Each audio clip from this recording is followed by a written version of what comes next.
Have you ever thought about acting? The thought of playing a character that is reminiscent of you or that is different from you in every way. To immerse yourself into their mind and become the embodiment of that character. That when the audience sees you, you are associated with that character everywhere you go. Once the act is done, you can go back to being you. But what happens when you decide to become the character and allow your life to become one big stage? What happens then? Hello there, my name is Velynda and I'm a story lore enthusiast.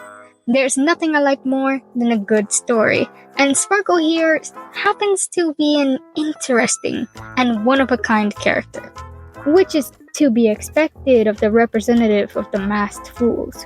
She is a quantum unit following the path of harmony, which is quite ironic, wouldn't you say?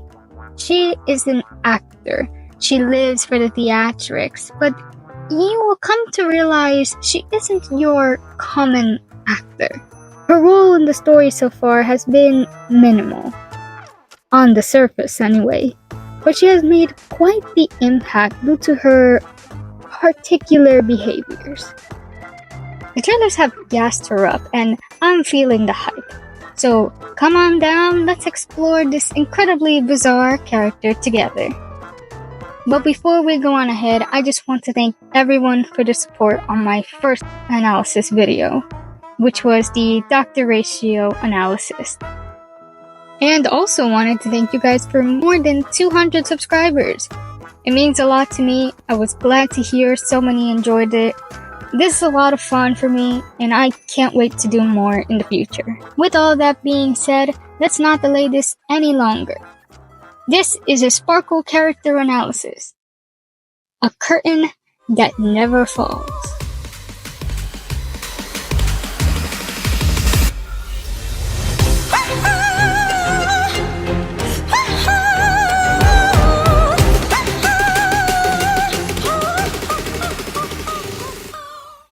To gain an understanding of a character's actions in the present, I always tend to delve into their background first, which tends to be found in their character stories. Character Story 1 tells us that there was an orphan girl who roamed without purpose, until she saw a passing troupe. On the stage was a girl with black hair and double ponytails. She would captivate everyone with their performance, and thus the orphan girl would continuously watch her performances. After one show ended, she went backstage where the black-haired girl gave her a mask. She asked if she could perform too, which the black-haired girl responded with, "Why not?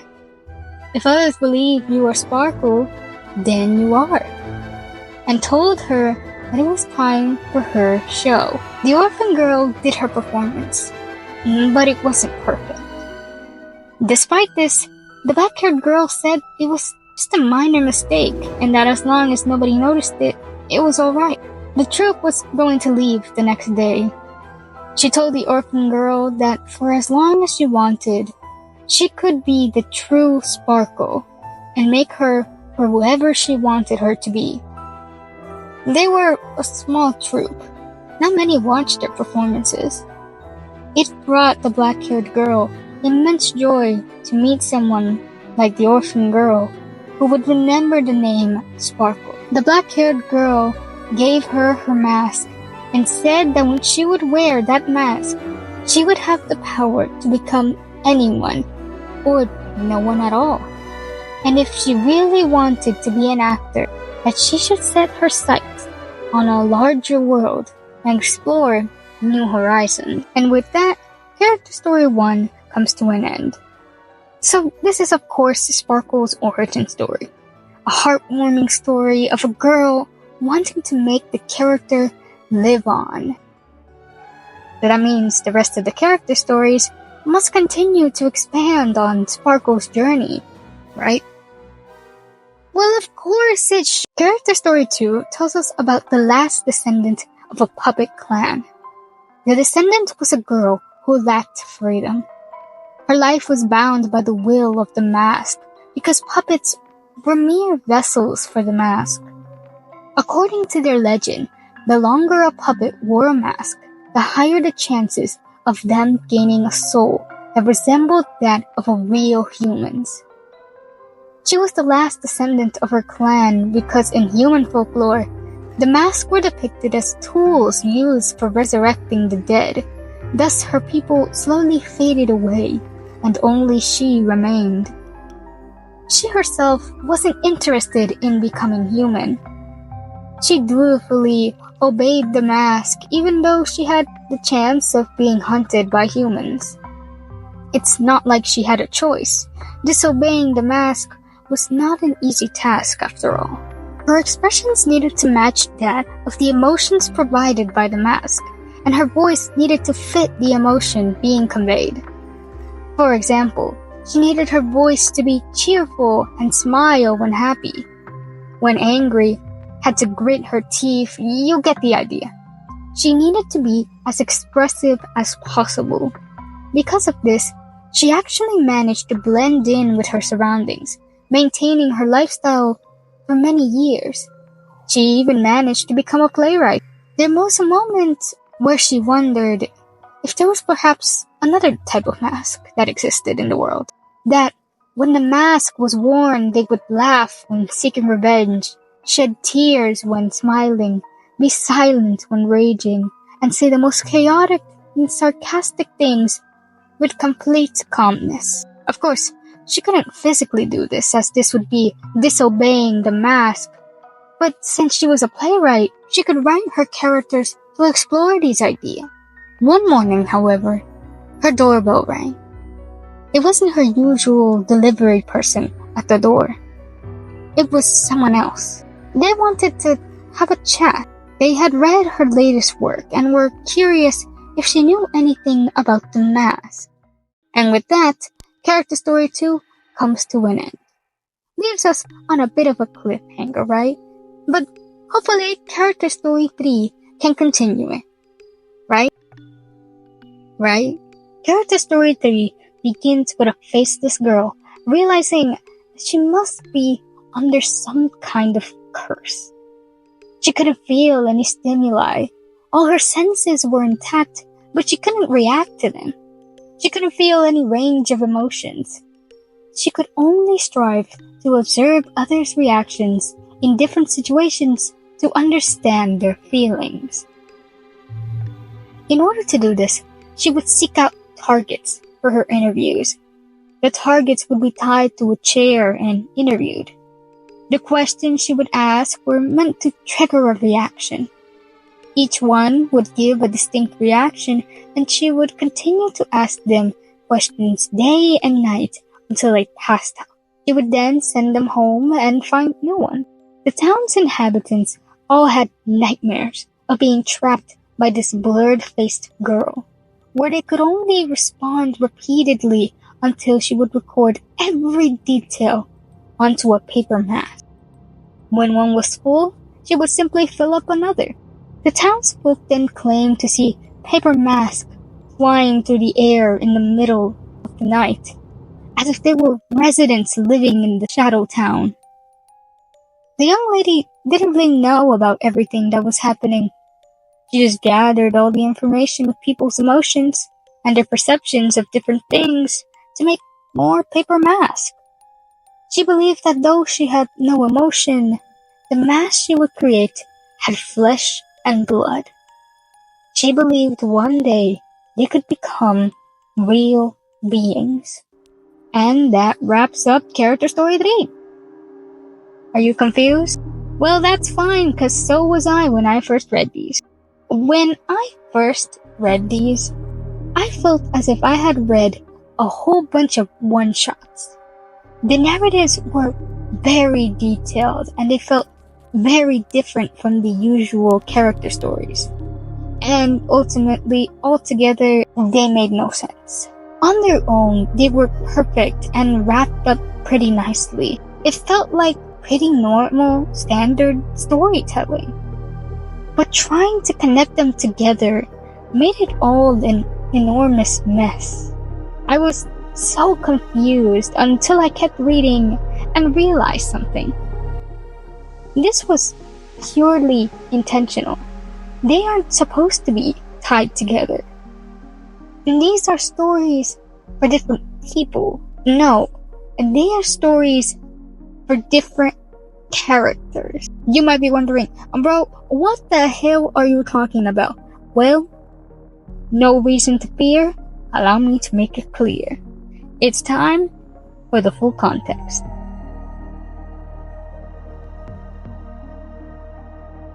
Character Story 4 takes place when Sparkle arrives at the Fool's Tavern.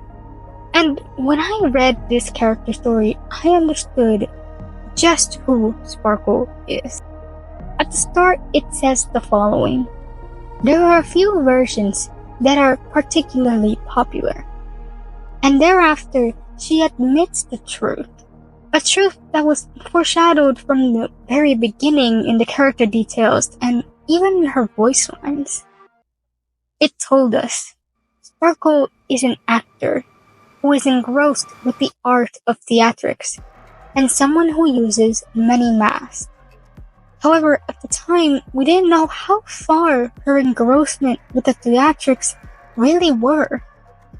However, this one voice line would blow this case wide open. 被遗弃的孤儿，受诅咒的少女，人偶一族的末裔。取决于对方喜欢哪个版本吧，我都可以编。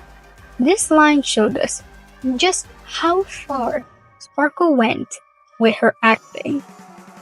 Sparkle made her entire life a performance. Sparkle seeks excitement and uses her own imagination to grant herself that excitement.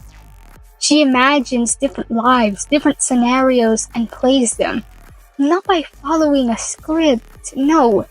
She immerses herself so deeply into the character, making them feel as real as possible.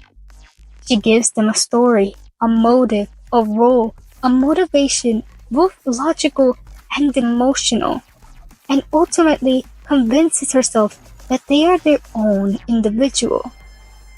After all, how can she feel invested in them if they aren't fleshed out enough? She uses her life as a stage for these characters. She creates and interprets, each tailor-made for the situation or narrative she wishes to convey. Who is the real Sparkle? Is a question she proposes during her Myriad trailer. But this is a trick question, because as long as Sparkle believes these characters she enacts are real, then all of the Sparkles we see in this trailer are the real Sparkle. They are just different versions of Sparkle. Remember the Myriad trailer?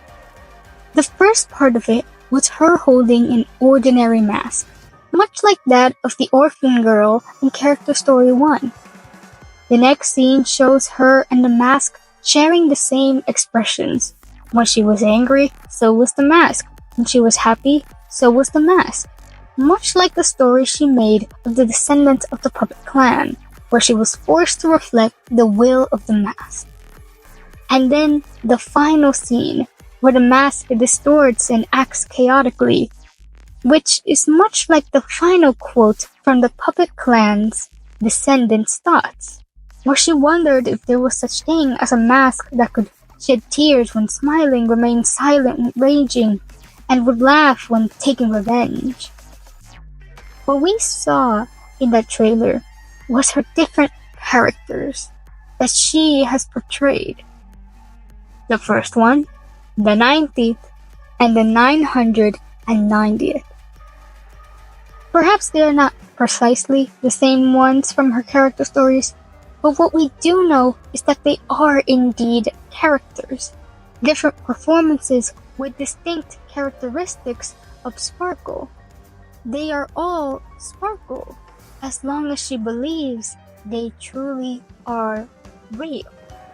Her character demo goes by the name of Monodrama. A monodrama is a theatrical performance that is acted by a single person.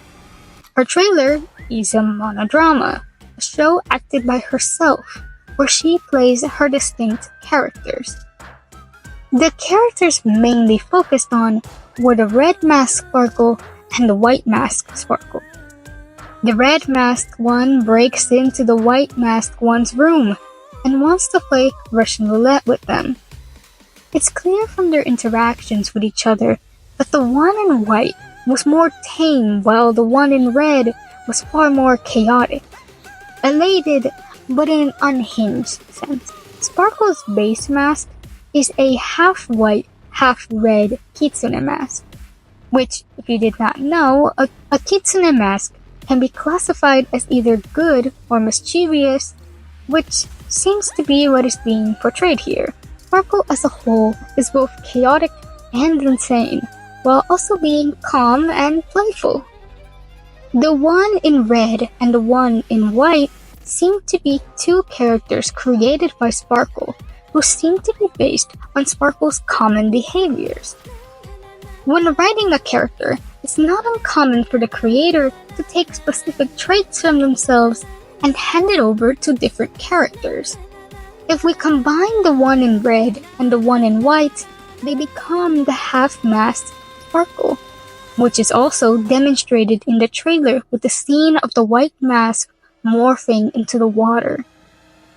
So, Monodrama basically was a show of two characters of Sparkle who are based on two opposing traits of Sparkle.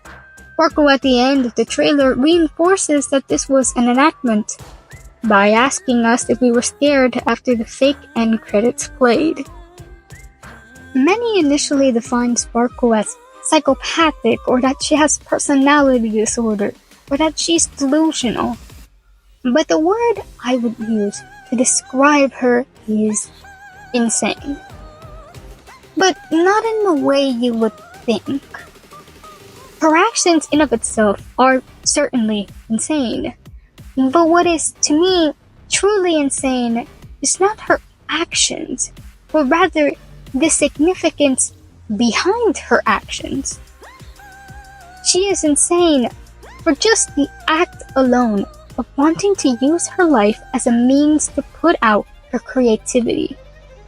The people around her see her as this crazy person for her different behaviors and actions, while the truly crazy thing is that she willingly chooses to behave in these different ways, not giving a damn of how people perceive her. It's no easy thing to do. Sparkle walks a very thin line between acting as different characters while also being aware that it is an act and not being consumed by the characters to the point where she can no longer tell them apart.